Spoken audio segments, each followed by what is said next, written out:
સમાચાર આવી રહ્યા છે। રાજ્યના આરોગ્ય સચિવ જયંતિ રવિની પ્રેસ કોન્ફરન્સ મળી હતી, તેમાં નિષ્ણાત તબીબોની મદદ લેવામાં આવી રહી છે તેવું આરોગ્ય સચિવ જયંતિ રવિએ જણાવ્યું હતું। ઉલ્લેખનીય છે કે એક તરફ કોરોના કેસમાં સતત વધારો થઈ રહ્યો છે, ત્યારે રાજ્યનું આરોગ્ય તંત્ર પણ ચિંતિત છે તેને લઈને। ત્યારે જયંતિ રવિની પ્રેસ કોન્ફરન્સમાં તેઓએ જણાવ્યું હતું કે નિષ્ણાત તબીબોની મદદ લેવાઈ રહી છે। વધી રહેલા કોરોના સંક્રમણને રોકવા માટે શું પગલાં લઈ શકાય તે માટે તેમની સલાહ લેવામાં આવી રહી છે। વ્યૂહરચના માટે રાજ્ય સરકારે એક ટીમ પણ બનાવી છે।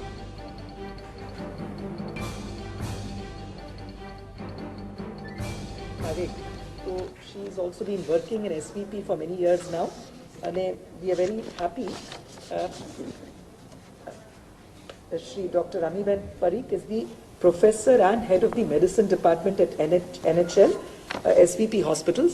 અને એવા બીજા એક મેમ્બર જે આજે અહીંયા ઉપસ્થિત નથી, બીજી એક વ્યસ્તતાના લીધે બહાર છે, ડૉક્ટર અતુલ પટેલ, જે ઇન્ફેક્શિયસ ડિઝીઝીસના એક્સપર્ટ છે। ICMR પણ રિસર્ચ કમિટીઝમાં એમને ખૂબ સક્રિય કામ કર્યું છે।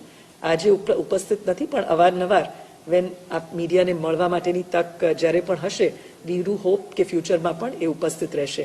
તો આજે ધી સ્ટ્રક્ચર, આજે ઇન્ટરેક્શનનું સ્ટ્રક્ચર અમને એમ લાગ્યું કે ત્રણેક ટોપિક્સ ઉપર એમના જે વ્યૂઝ છે આપણે લઈએ, and we can start one by one. And one was related to deaths and mortality, એટલે આ કોવિડના સંદર્ભમાં જે મૃત્યુ છે એનું શું લક્ષણ છે, કઈ રીતે વૈશ્વિક કક્ષાએ છે વગેરે, એના માટે વી વિલ રિક્વેસ્ટ સૌથી પહેલાં may be Tejasbhai and also Maharshibhai, Tusharbhai to respond to it. Tejasbhai, can I request you to come here?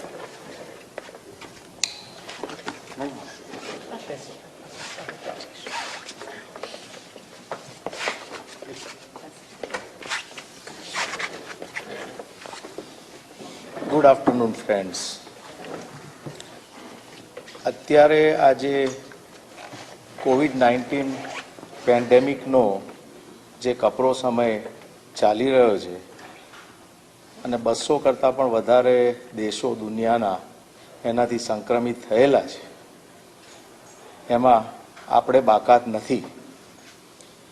અને માર્ચ મહિનાથી જે તકલીફ ચાલુ થઈ અને આપણા ઓનરેબલ પ્રાઇમ મિનિસ્ટરે લોકડાઉન આપ્યા, લોકડાઉન 1, 2, 3, એ એટલા માટે આપ્યા હતા કે આપણે આ વાયરસને એક લેવલે રોકી શકીએ અથવા તો એનું સંક્રમણ ધીમું પાડી શકીએ। એમાં જેટલું આપણે ફાયદો લેવાય એટલો લીધો છે, પણ આ વાયરસ આખી દુનિયા માટે નવો છે। જેટલો ભારત માટે નવો છે એટલો જ અમેરિકા માટે નવો છે, એટલો બ્રિટન માટે નવો છે, એટલો જર્મની ને ઇટાલી માટે નવો છે। એટલે આના વિશે હજુ દુનિયામાં કોઈ પણ એક્સપર્ટ પાસે સંપૂર્ણ જ્ઞાન નથી, અને એને લઈને પિરિયોડિકલી આપણે આપણા જ અનુભવમાંથી શીખી અને નવી નવી સ્ટ્રેટેજી ઇમ્પ્લિમેન્ટ કરીએ છીએ। કશું જ પરમેનન્ટ અત્યારે નથી। જ્યાં સુધી આ પેન્ડેમિક પૂરો ના થાય ત્યાં સુધી આપણને ઘણી બધી વસ્તુઓના એક્ઝેક્ટ કારણો પણ મળવા મુશ્કેલ છે।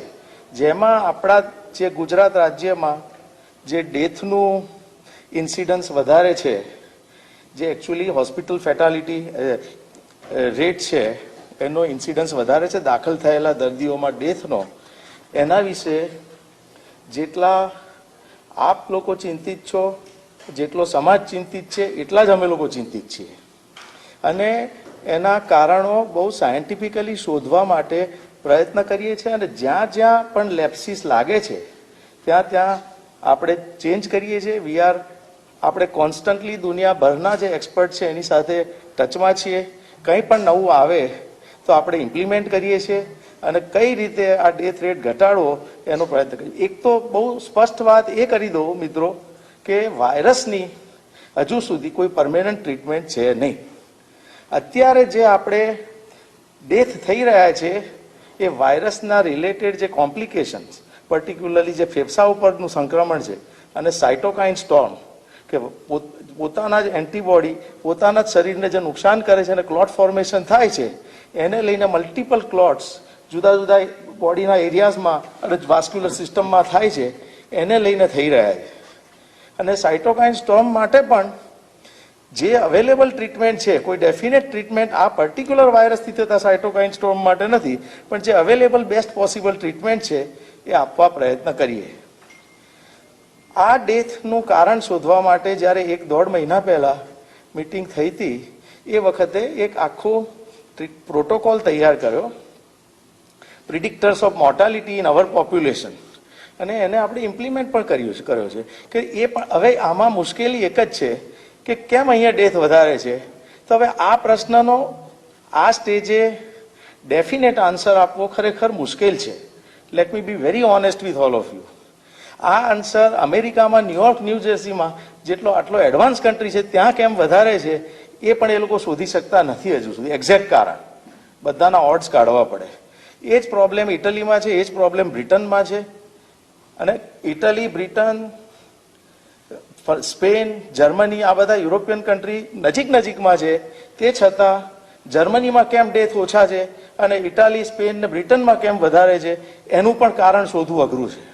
એટલે આ જ વસ્તુ જો અહીંયા એપ્લાય કરીએ આપણે, તો આપણા દરેક રાજ્ય યુરોપના એક કન્ટ્રી જેટલા વસ્તી ધરાવતા કે એથી મોટા રાજ્યો છે.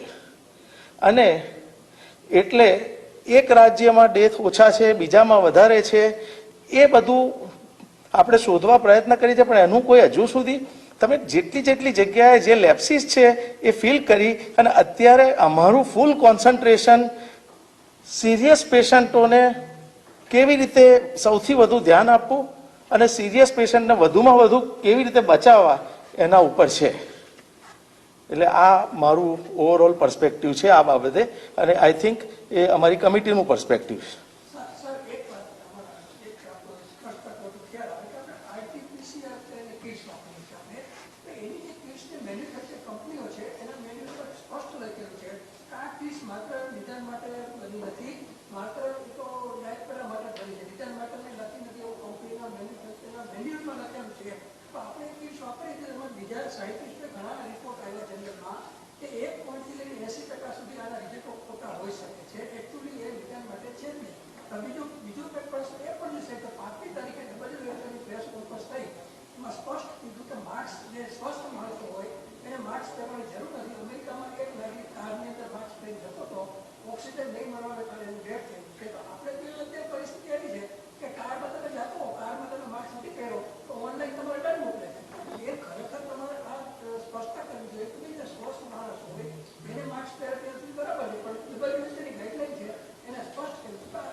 આપના પહેલા પ્રશ્નનો જવાબ હું પહેલા આપીશ અને બીજા પ્રશ્નનો જવાબ હું પછી આપીશ.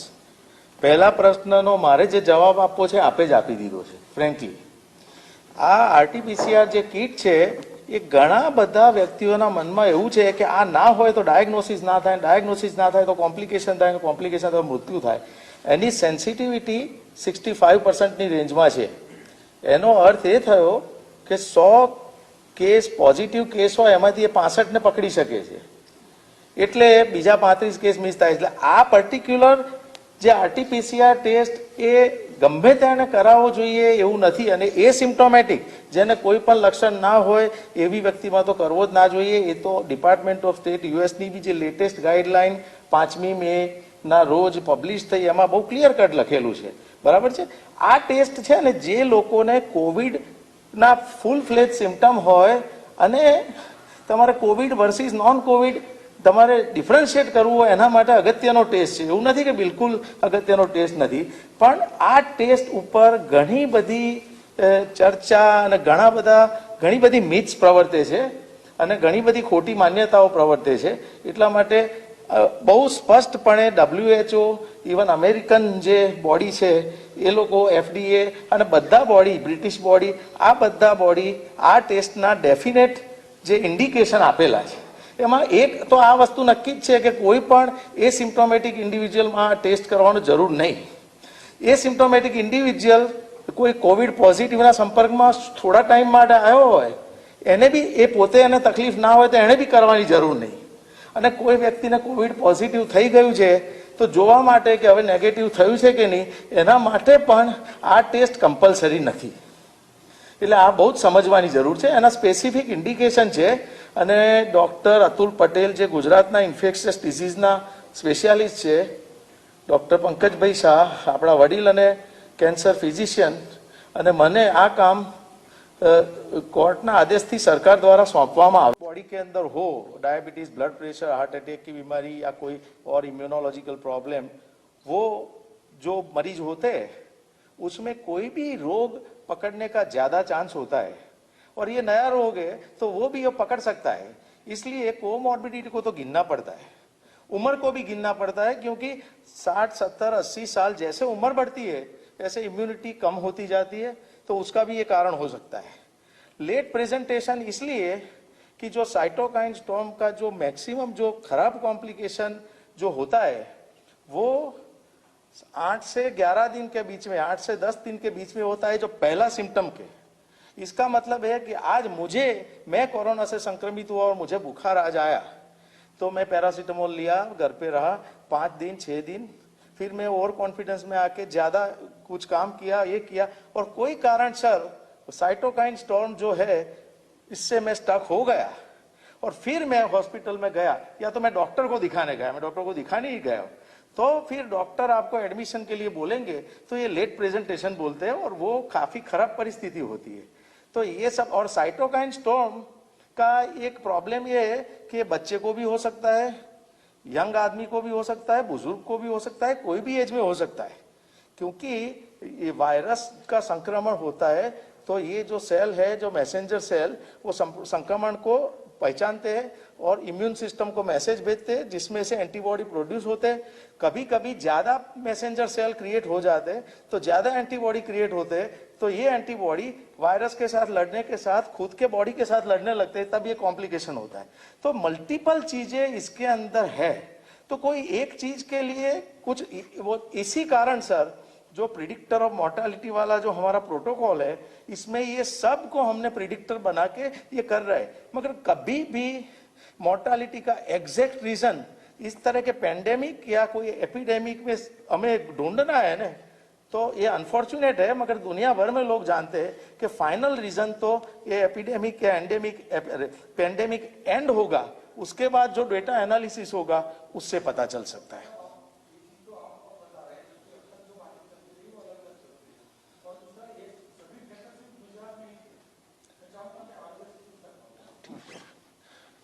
पहले तज्ञों को सुन लेते हैं, उसके बाद हम जवाब देंगे.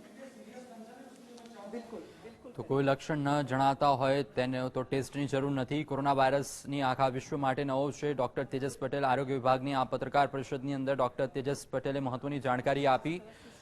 લેટ ટેસ્ટિંગને લઈને પણ, લેટ પ્રેઝન્ટેશન ટેસ્ટિંગને લઈને પણ મહત્વની જાહેરાત આપી. હવે આરોગ્ય સચિવ જયંતિ રવિ हम बिल्कुल एमने बोलवा दें please. on sit here, I think I am audible, right? જ્યાં સુધી ડેથ રેટની વાત છે ત્યાં સુધી the world over death rate is 3 to 5%, variable, ક્યાંક 3% હોય.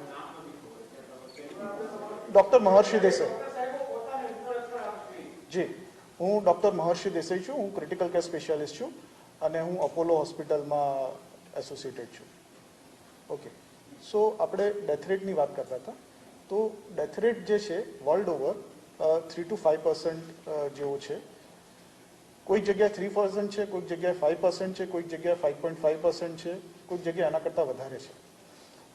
જેમ સાહેબે કીધું કે ડેથ રેટને કંટ્રોલ કરવો from a medical point of view એ કદાચ પોસિબલ નથી. બાય એન્ડ લાર્જ એ જે સ્ટેટિસ્ટિકલ ડિફરન્સ છે નંબર્સનો, એને from a medical point of view અમે એને ફોકસ કરવા કરતાં દરેક પેશન્ટને વધારે એપ્રોપ્રિએટ કેર, સારી કેર આપણે કેવી રીતના આપી શકીએ એની ઉપર ફોકસ કરીએ છીએ. જેમ સાહેબે કીધું કે યુરોપની દરેક કન્ટ્રીમાં એ નંબર અલગ છે. આઈ થિંક જે મેં લાસ્ટ વાંચેલું, બેલ્જિયમનું ડેથ રેટ ઇઝ હાઈએસ્ટ, પણ બેલ્જિયમની healthcare system is best in the Europe. પણ એ લોકોનું જે એનાલિસિસ કરવાની જે મેથડ છે એ અલગ છે, એટલે તમારો આંકડો અલગ આવે છે. બરાબર. હવે સો એ જે ઇન્ટર વેરિએશન જે છે, ઇન્ટર સ્ટેટ ઓર રિજનલ વેરિએશન, એને ઉપર આપણે આઈ થિંક વધારે ધ્યાન ના આપવું જોઈએ. રાધર એનો ફોકસ એવો હોવો જોઈએ કે ઇમ્પ્લિમેન્ટેશન ઓફ હેલ્થકેર સિસ્ટમ એને વધારે મજબૂત કરીએ. અને મેડમનો અને સરકારશ્રીનો એ જ વિચાર છે અને દેટ ઇઝ વાય અમે લોકોને ઇન્વોલ્વ કરવામાં આવ્યા છે. અમારું ઇન્વોલ્વમેન્ટ એ ડેથ રેટ માટે નથી, પણ ઓવરઓલ હોલિસ્ટિકલી આખા પેશન્ટ કેર માટે અમે શું વધારે કરી શકીએ, સરકારને અમે કેવી રીતના મદદ કરી શકીએ, એના માટેની આ વાત છે. I'll take that notebook, please. હવે ડેથ ને લગતા કે મોર્ટાલિટી ને લગતા બીજા કંઈ પ્રશ્નો હોય તો પણ આપણે અત્યારે લઈ લઈએ.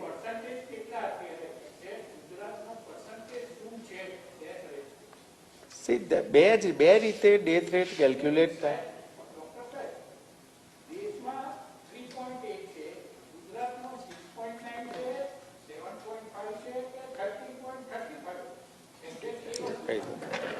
That page.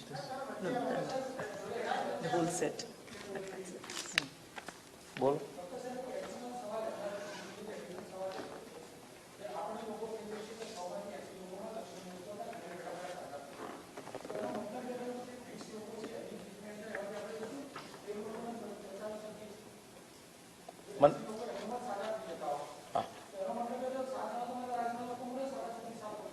હા, હું એટલે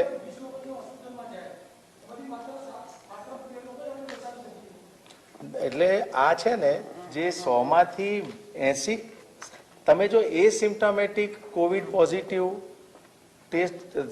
પોઝિટિવ પોપ્યુલેશન ગણો ને, તો જે અત્યારની પોપ્યુલેશન કરતાં કદાચ 10 ગણી, 20 ગણી કે 50 ગણી આ દેશમાં હોઈ શકે.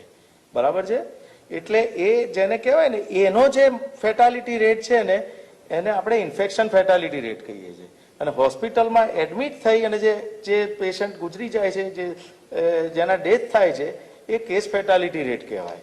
આ જે 80% જે એકદમ સારા થાય છે એસિમ્પ્ટોમેટિક, આજે આપ છો કે હું છું, આપણે બી પોઝિટિવ હોઈ શકીએ છીએ, પણ કોઈ સિમ્ટમ છે નહીં, એટલે ટેસ્ટ કરાવવાની જરૂર નથી. અને કોઈ સિમ્ટમ આવે પણ નહીં ને કદાચ નાની મોટી શરદી ખાંસી થઈને 3 દિવસમાં મટી જાય, એટલે આપણે સારા થઈ ગયા. આ બધા કેસ એમાં ગણાય છે. અને હોસ્પિટલમાં એડમિટેડ જે કેસ છે ને, એના ટોટલ તમે જુઓ, આખા ધારો કે એસિમ્પ્ટોમેટિક ને બધા ભેગા થઈને એમાંના અમુક જ ભાગ ત્યાં જાય છે. સમજ્યા ને? એટલે 100માંથી 80-85 દર્દી એની મેથે સારા થઈ જાય, બિલકુલ એસિમ્પ્ટોમેટિક કે માઇલ્ડ કે મોડરેટ સિમ્ટમ્સ વાળા હોય. અને બીજા જે એડમિટ થાય, જેન્યુઇનલી સિક પેશન્ટ હોય એવા એડમિટ થાય. એ જેન્યુઇનલી સિક જે એડમિટ થયા 100 કેસ, એમાંના 3 કે 4 વેન્ટિલેટર પર જાય, બીજા 20 કે 25 કે 40 ને ઓક્સિજનની જરૂર પડી શકે, અને એમાંના મોટા ભાગના રિકવર થાય, અને થોડા અનફોર્ચ્યુનેટ પેશન્ટના ડેથ થઈ શકે.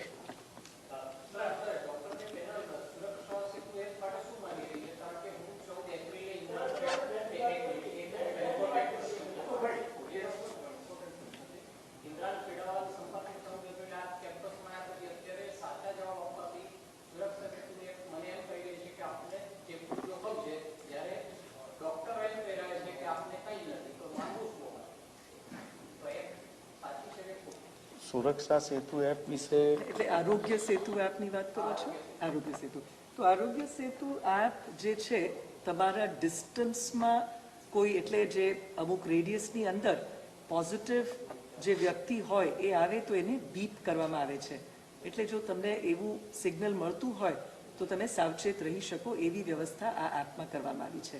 પણ એનાથી સારી બીજી પણ એમાં એક ઉપયોગ છે કે જે લોકો પોઝિટિવ રહ્યા છે અને જ્યાં ફર્યા છે 15 દિવસ પહેલા, એ કઈ એરિયામાં વધારે એમનું કોન્ટેક્ટ રહ્યું છે એ પણ ડેટા આપે છે. એટલે અમદાવાદ મ્યુનિસિપલ કોર્પોરેશનમાં આરોગ્ય સેતુ અને ઇતિહાસ નામના, એટલે ભારત સરકારની જ આ એપ છે, એનાથી યુ કેન લોકેટ કે કઈ વિસ્તાર એમર્જિંગ પિંક સ્પોટ, રેડ સ્પોટ બની શકે, અને એ દિશામાં વધારે ધન્વંતરી રથ વગેરે રાખીને પણ આપણે કામ કરીએ છીએ. એટલે આ રીતે 2 ઉપયોગ થાય. તો ઇન્ડિવિજ્યુઅલ વ્યક્તિને પણ સુરક્ષા, એક તમને ખબર પડે કે નેબરિંગ તમારા ઇમિડિયેટ રેડિયસમાં કોઈ પોઝિટિવ વ્યક્તિ આવે તો સાવચેત થઈ શકીએ.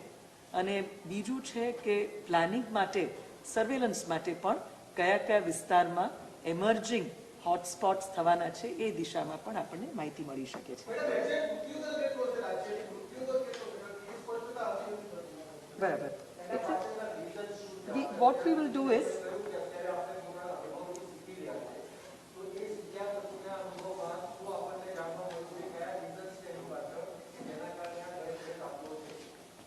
એટલે આપણે હા તો what we will do is તો આપણે જે આજે સ્ટ્રક્ચર કર્યું છે ડેથને લગતા એક્સપર્ટ્સ પાસેથી બીજા કંઈ પ્રશ્નો ન હોય તો we can move on to the next topic.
Tusharji and Marshibhai, because they both go on a regular basis.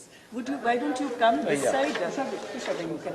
And Marshibhai as well. You both visit regularly. You can come here. Tusharji, come here. My suggestion is कि आपला जे experts છે એમને પહેલે let us hear them. We have specially kept this for them. પછી we are always there. हाँ civil હોસ્પિટલમાં તો madam જે અમે છેલ્લા લાસ્ટ લગભગ હું ડૉક્ટર તુષાર પટેલ ફેફસાના રોગના specialist and intensivist doctor Tushar Patel અમે લોકો સિવિલ હોસ્પિટલમાં લગભગ આપણે 5 મેથી અમે શરૂઆત કરેલી છે બેન એટલે ઇન્ટેન્સિવિસ્ટનો 3 ફ્લોર પર અમે ઇન્ટેન્સિવિસ્ટ ડૉક્ટર્સ તો ત્યાં રાઉન્ડ લઈએ છીએ છતાં એની સાથે સાથે મેડિસિન ડિપાર્ટમેન્ટના પ્રોફેસર્સ પણ રાઉન્ડ લે છે એસોસિએટ પ્રોફેસર્સ દરેકના ટર્ન પ્રમાણે રાઉન્ડ લેતા હોય છે અને એનેસ્થેસિયા ડિપાર્ટમેન્ટના પણ પ્રોફેસર્સ એસોસિએટ પ્રોફેસર્સ અને સિનિયર્સ આસિસ્ટન્ટ પ્રોફેસર દરેક જણા બેન રાઉન્ડ તો ત્યાં લેતા જ હોય છે બેન બધું જુનિયર્સ ડૉક્ટર્સને હા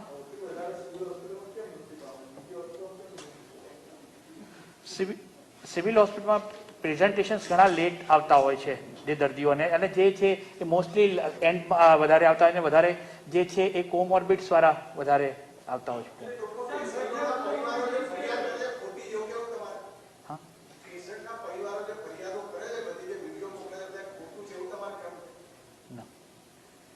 એટલે જે પેશન્ટનું પ્રેઝન્ટેશન્સ લેટ છે એ રીતના છે સાહેબ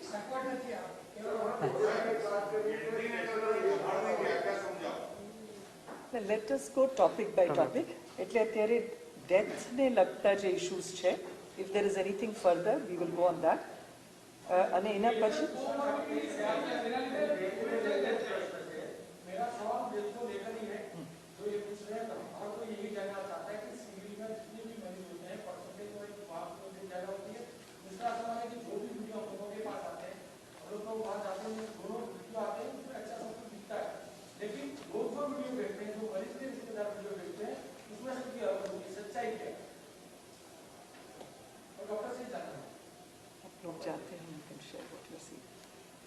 जो डॉक्टर्स के ट्रीटमेंट के बारे में मोस्टली इनका नहीं होता है जो ट्रीटमेंट तो हमारी जो है जो प्रोटोकॉल वाइज की आईसीएमआर की गाइडलाइन है एम्स की गाइडलाइन के मुताबिक हम पूरा ट्रीटमेंट तो हम करते हैं जो पेशेंट को रिक्वायरमेंट है ऑक्सीजन रिक्वायरमेंट और ये सब जो प्रोटोकॉलाइज बेस्ड जो ट्रीटमेंट है वो पूरा हम करते ही हैं वहाँ जो एडिशनल है जो न्यूट्रिशंस का सिंस जो हम पूरा केयर भी न्यूट्रिशंस का भी केयर कर रहे हैं फिजियोथेरेपी भी केयर कर रहे हैं सब कुछ जो पेशेंट्स केयर है वो सब हम कर रहे हैं वहाँ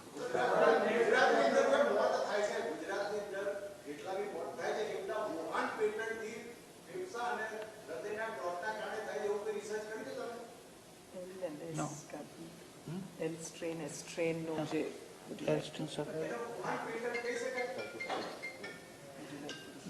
Yeah. Yeah. Sir.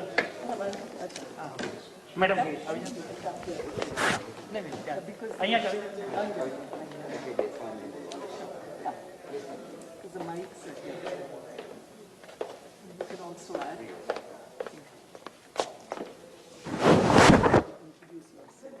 Doctor Ami Parikh, SVP hospitals અને NHL medical college, professor and head of the department. હું પ્યોર સાયન્સની માણસ છું, એટલે માત્ર સાયન્ટિફિકલી વાત કરી શકીશ. દરેક ડેથ જે થયા છે એનું અમે વીકલી રિવ્યૂ કરતા હોઈએ છીએ. અને એક જનરલ ઓબ્ઝર્વેશન એવું છે કે જ્યારે મલ્ટિપલ ઓર્ગન્સ ઇન્વોલ્વ થાય છે ત્યારે કેસ હાથની બહાર જતો રહે છે, થાય છે. હું એને જો જુદા જુદા સ્તરમાં ડિવાઈડ કરું તો એક છે લંગ્સ છે જે પ્રિડોમિનન્ટલી અફેક્ટ થાય છે. બીજું છે જે સાઇટોકાઇન સ્ટોર્મ છે જે આખા શરીરના લગભગ બધા જ ઓર્ગન્સને અફેક્ટ કરી દે છે. એમાં કિડની પણ આવી જાય છે, લીવર પણ આવી જાય છે, હાર્ટ પણ આવી જાય છે. ત્રીજું જે મેઇન વાયરસની જે એટેક કરવાની જે પદ્ધતિ છે તે જેને અમે એન્ડોથેલિયમ કહીએ છીએ, જે આપણી બ્લડ વેસલ્સની અંદરની જે લાઇનિંગ છે એના પર એટેક કરે છે અને એને લીધે એમાં કોએગ્યુલેશનનું પ્રમાણ ખૂબ વધી જાય છે. અને આ ત્રણેય સ્તર ઉપર અમારે લડવાનું હોય છે. એક લંગ્સનું છે, બીજું સાઇટોકાઇન સ્ટોર્મ છે અને બીજું માઇક્રોવાસ્ક્યુલર થ્રોમ્બોસિસ કહીએ છીએ. અને આ બધા જ આઈડિયાઝ છેલ્લા મહિનામાં દર અઠવાડિયે ઇવોલ્વ થઈ રહ્યા છે. અને કોઈ જ પણ ટ્રીટમેન્ટ, પહેલી તો વાત એ કે આ રોગની કોઈ દવા નથી, આપણે માત્ર એના કોમ્પ્લિકેશન્સને ટ્રીટ કરી રહ્યા છીએ. હા,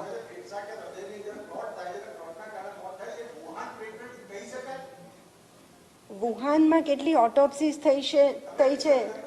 હા, ના, વુહાનની ઓટોપ્સીસ વિશે મને ખ્યાલ નથી. આપણી પાસે ઓટોપ્સી રિપોર્ટ્સ નથી, પણ જે રિપોર્ટ્સ આપણે જે બાયોકેમિકલ રિપોર્ટ્સ અને જે ક્લિનિકલ પેટર્ન કહીએ છીએ એના પરથી હું એવું માનું છું કે ત્રણેય વસ્તુઓ પેરેલલ જઈ રહી છે. એવું નથી કે આ ડોમિનન્ટ છે કે પેલું ડોમિનન્ટ છે, પણ દરેક ઇન્ડિવિજ્યુઅલ કેસમાં કઈ વ્યક્તિમાં કયું પ્રોબ્લેમ વધારે થશે એ પ્રિડિક્ટ કરવાનું સાયન્સ પાસે અત્યારે જવાબ નથી. હાજી, એસવીપી હોસ્પિટલ ખાતે નથી થતી. ડેથ ઓડિટ તો દરેક કેસનું થતું હોય છે, એટલું જ નહીં, એના ઉપરથી જ કહું છું. આઈ થિંક એક એક વ્યક્તિ પૂછીએ. લેટ અસ હેવ સમ, એક એક વ્યક્તિ પૂછીએ તો જવાબ આપી શકે. તો જેને પૂછવું હોય હાથ ઊંચા કરજો, પછી જે મેમ્બર હાથ જ્યાં પોઈન્ટ કરશે વ્યક્તિ પૂછે. You can ask.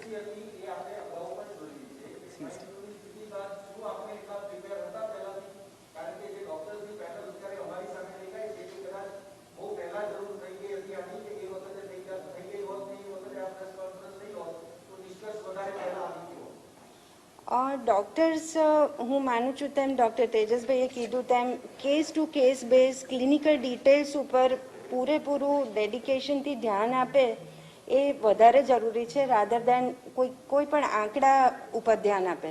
કારણ કે દરેક કેસ સખત ધ્યાન માંગી લેતો હોય છે, એના ઉપર બહુ જ ડિસ્કશન માંગી લેતો હોય છે. અને તમારી પાસે એક જ દિવસમાં જ્યારે 20-25 સિરિયસ પેશન્ટો આવ્યા હોય ત્યારે એ પ્રોસેસ એટલી બધી ફોકસ છે કે મને એવું લાગે છે કે ડૉક્ટર્સે એમના ક્લિનિકલ કામ ઉપર ફોકસ અત્યાર સુધી બી કર્યું છે અને હવે પછી બી કરશે તો એટલીસ્ટ જે પેશન્ટ કેરનો પાર્ટ છે that will be taken care of. અને જ્યાં સુધી એસવીપીનો સવાલ છે ત્યાં સુધી એમને નેક્સ્ટ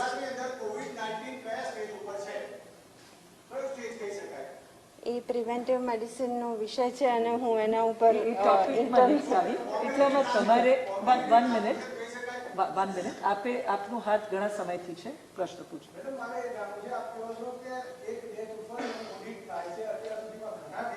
તમામ ઓડિટ થયું હશે એવું આપણા કહેવાથી આપણે માની લઈએ છીએ. તો કન્ક્લુઝન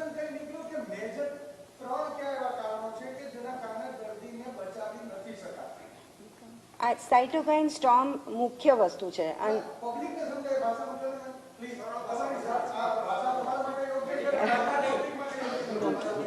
હા હા Maybe over there. હા જેવી રીતે વાયરસના સંક્રમણથી અમુક જણા એસિમ્ટમેટિક રહે છે, એમને કશું જ નથી થતું. અમુક જણને માત્ર તાવ આવે છે અને મટી જાય છે. અમુક જણને માત્ર ખાંસી કે સોર થ્રોટ થઈને મટી જાય છે. કોઈ એવો રસ્તો નથી પ્રિડિક્ટ કરવાનો કે કઈ વ્યક્તિની ઇમ્યુન સિસ્ટમ ડિઝાયરેબલ નહીં પણ અનડિઝાયરેબલ મોડમાં રિએક્ટ કરશે, અને એ ઇમ્યુન સિસ્ટમ એવી રીતે રિએક્ટ કરશે કે સેલમાંથી ઢગલાબંધ કેમિકલ્સ બહાર છૂટા પડી જશે, અને એ કેમિકલ્સને પછી કોઈ બાઉન્ડ્રીઝ નથી. એ લંગ્સને પણ અફેક્ટ કરશે, કિડનીને પણ અફેક્ટ કરશે, લીવર, હાર્ટ બધે જ અફેક્ટ કરશે. અને આ જે સિન્ડ્રોમ ઊભો થાય છે તેને અમે સાઇટોકાઇન સ્ટોર્મ કહીએ છીએ, અને that is the most difficult part two treat. Equally difficult part two treat is જ્યારે લંગ્સમાં વાયરસ, જેને અમે ARDS કહીએ છીએ, એવી પેટર્ન ઊભી કરે છે, અને પોસિબલી જેને તમે ક્લોટિંગ કહો છો એની તકલીફ ઊભી કરે છે, ત્યારે બહારથી આપેલું ઓક્સિજનને બ્લડ વેસલમાં જઈ અને શરીરને પહોંચાડવાનો કોઈ રસ્તો નથી રહેતો. તમે ભલે ગમે તેટલું બહારથી ઓક્સિજન આપો, એને વેન્ટિલેટ કરો, એને બધી જ આપણી પાસે ટેકનોલોજી છે જેને આપણે હાઈ ફ્લો નેઝલ કેન્યુલા કહીએ છીએ, અમારે ત્યાં પણ અવેલેબલ છે, સિવિલમાં બી અવેલેબલ છે. એનો મેક્સિમમ યુઝ કરીએ છીએ, પણ બહારથી આપેલા ઓક્સિજનને જ્યારે બ્લડમાં પહોંચવાનો કોઈ રસ્તો જ ના રહે, ગમે તેટલો ઓક્સિજન આપો, ત્યારે અમારા હાથ બંધાઈ જાય છે.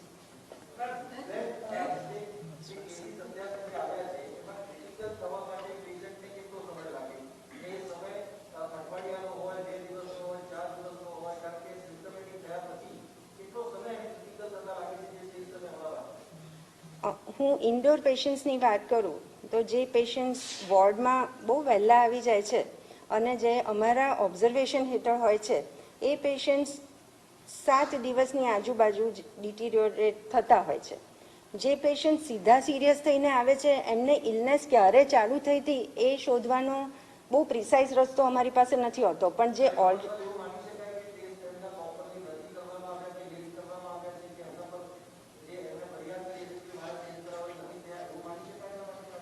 ઘણીવાર ઇનિશિયલ જે કમ્પ્લેન હોય છે ને કે માત્ર ગળામાં સહેજ ખાંસી થઈ કે સહેજ ગળામાં દુખ્યું, એને ધ્યાન પણ ના રહ્યું હોય એવું બી બને. અને જ્યારે એવા કોઈ કેસ મારા તો ધ્યાનમાં નથી આવ્યા કે એમનું ટેસ્ટિંગ ના થયું અને પછી અચાનક સાઇટોકાઇન સ્ટોર્મમાં આવે. ટેસ્ટિંગ એ સિમ્ટમ કોનું ટેસ્ટિંગ? એસિમ્ટમેટિક ના, જે એસિમ્ટમેટિક પેશન્ટ્સનું પેશન્ટ્સ નથી, એસિમ્ટમેટિક પર્સન્સનું ટેસ્ટિંગ એ ગળામાંથી વાયરસ શોધીને કરવાની પદ્ધતિ નથી. કદાચ દિલીપભાઈ સાહેબ વધારે કહી શકે કે એના માટેની બીજી મેથડ્સ હોય છે, જેને આપણે સર્વેલન્સ, સીરો સર્વેલન્સ કહીએ છીએ.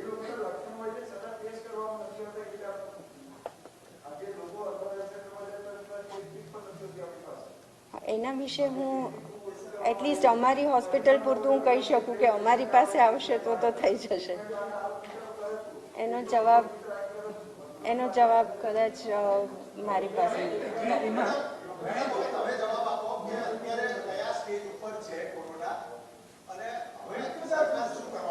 અચ્છા, we'll come to that in a minute. કયા સ્ટેજ પર છે, પણ હવે નેક્સ્ટ આપણે જે કમ્યુનિટી હેલ્થ, જે પબ્લિક હેલ્થ, કમ્યુનિટી હેલ્થના એક્સપર્ટ્સ પ્રોફેસર દિલીપ મામલનકર અને વિઠ્ઠલભાઈ શાહ સાહેબને અનુરોધ કરીએ. You can come and take the pen also. આપણે બધા તજજ્ઞો આવ્યા છે, let us listen to them. Main એમને સાંભળવા માટે આજનું ઓર્ગેનાઇઝ કર્યું છે. હું ડૉક્ટર વિયન શાહ છું, 35 વર્ષથી પ્રેક્ટિસમાં છું. હું ડૉક્ટર વિયન શાહ. વિઠ્ઠલ એન શાહ. બેઝિકલી આ રોગને સમજવો હોય તો એની ઇનિશિયલ જે આ ભૂમિકા છે ને, જે વુહાનનું આપ વાત કર્યા કરો છો, એનાથી જ હું જસ્ટ બેકગ્રાઉન્ડ 2 મિનિટ હું ડેવલપ કરીશ તો ઘણા બધા પ્રશ્નો આમાં સોલ્વ થઈ શકશે. એકચ્યુઅલી આ વાયરસ છે એ કોવિડ નામનો જે વાયરસ છે, એવા કોરોના વાયરસીસ જે છે એ લગભગ 70 કરતાં વધારે છે વર્લ્ડમાં. એમાં A અને B ગ્રુપ છે, અને એમાં B ગ્રુપની અંદર આલ્ફા બીટા નામની કેટેગરી છે. એમાંનો આ બીટા છે, COVID-2 જે છે, એ આરએનએ વાયરસ છે. ઇટ ઇઝ અ સંકુલ, જે આપણે જોઈએ છીએ. It is corona is a આપણે નહીં, કોરોનાને આપણે શું રાજાનો તાજ કહે છે. હવે એના જે હૂક છે એ જ આપણા રેસ્પિરેટરી જે ટ્રેક આવેલે છે એની અંદર AEC કરીને એક રિસેપ્ટર આવે છે. આ એની સાથે જઈને જોડાઈ જાય છે. એ અંદર જોડાયા પછી એ પોતે એન્ટ્રી લઈ લે છે. That is the entry point. Entry point એને લીધા પછી, because it is a protein molecule, nothing else, અંદરના ભાગમાં જઈને મલ્ટિપ્લિકેશન પછી એનું થવા માંડે છે. હવે પેશન્ટની immune system at that time કેવી છે એ એકોર્ડિંગ ટુ ધેટ એ મલ્ટિપ્લિકેશન થાય છે. હવે એ એટલું બધું મલ્ટિપ્લિકેશન થાય છે કે દાખલા જેનો રેઝિસ્ટન્ટ પાવર ઓછો છે એ કઈ પબ્લિક, તો ઇમ્યુનો કોમ્પ્રોમાઇઝ લોકો, જેમાં COPD, લંગના ડિઝીઝ છે, અસ્થમાના પેશન્ટ છે, ડાયાબિટીસ પેશન્ટ છે, બ્લડ પ્રેશરની જેને દવાઓ ચાલે છે, ઓબેસિટી છે, કેન્સર છે, કિડનીના ડિઝીઝ છે, આ બધા લોકો જે છે એ વલ્નરેબલ છે અમારી ડેફિનેશનમાં. હવે આ વલ્નરેબલ પેશન્ટ જે છે એને તરત જ આ પેનિટ્રેશન કરી અને સીધા એને એલ્વિયોલાઈ, લંગનો છેલ્લો પોર્શન જે ફુગા બલૂન છે, ઇટ ઇઝ એલ્વિયોલાઈ, એની ઉપર જઈને એ એટેક કરે છે. હવે એ એટેક કરવાના કારણે અંદરના ભાગમાં ફ્લુઇડ સિક્રેશન શરૂ થઈ જાય છે. હવે એનો પીરિયડ છે એ 7 થી 14 દિવસનો છે, પહેલું સિમ્ટમ આવે પછીનો. હવે એ 7 થી 14 દિવસની અંદર જ્યારે આ સાઇટોકાઇન જે સ્ટ્રોમ છે ધેટ ઇઝ એટલે એટલું બધું મલ્ટિપ્લિકેશન થાય કે અંદરના ભાગમાં જે આપણે ઓક્સિજન મળવું જોઈએ અને ઓક્સિજન અને કાર્બન ડાયોક્સાઇડનું જે આદાન પ્રદાન થવું જોઈએ એ અટકી જાય છે. એટલા માટે ઓક્સિજનની જરૂરિયાત છે. એટલે આવી પરિસ્થિતિમાં જે અમે કન્ક્લુઝન બી કર્યું છે અને માનનીય ચીફ મિનિસ્ટર સાહેબને અમે પરમ દિવસે આપવાના છીએ કે વોટ ઇઝ ધ લિમિટેશન. દાખલા કે સિમ્પલ એક ઓક્સિજન સેચ્યુરેશન તમે જોઈ લો ઘરે. ઇવન અતુલભાઈએ એક વાત એવી કરી છે કે તમે બાથરૂમમાં જઈને આવતા તમને થોડો શ્વાસ ચડે અને અઠવાડિયાથી તાવ હોય તો it is a first sign. એના માટે કોઈ કોવિડ ટેસ્ટની જરૂર નથી. અને if you are measuring your pulse